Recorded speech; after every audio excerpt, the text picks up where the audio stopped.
Hello, আসসালামু আলাইকুম viewers. এই যে আমি পটলের খোসা সিদ্ধ করে একটু ভেজে নিয়েছি হালকা। আর এই যে চাপা শুটকি দিয়ে আপনার পটলের খোসার আজকে ভর্তা করব। এই দেখেন ব্লেন্ডার করে নিয়ে আসলাম, এখন রান্না করব।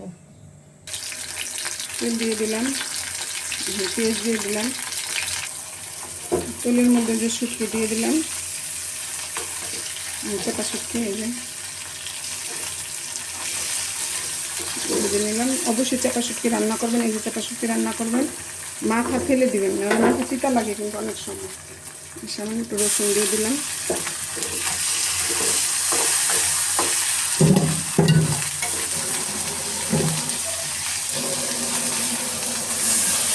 মশলা কষিয়ে নিলাম।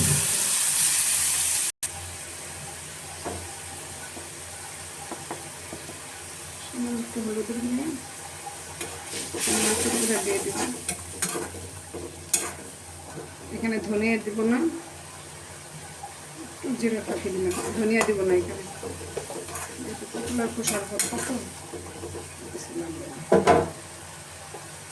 মশলাটা কষিয়ে নিচ্ছি। দেখুন মশলা কষানো হয়ে গিয়েছে, তেলটা ভেসে উঠেছে, চমৎকার কালার এসেছে মশলার।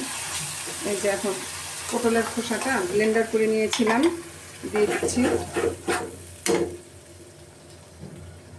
ব্লেন্ডার করে নেবেন, পাটাতেও বেটে নিতে পারেন, পাটাতে বাটতে অবশ্য কষ্ট হয় একটু।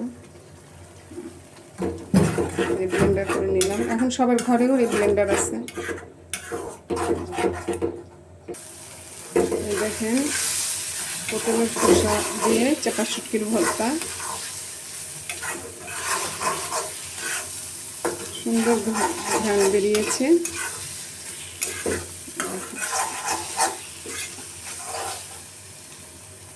ভর্তা হয়ে গিয়েছে। আল্লাহ হাফেজ।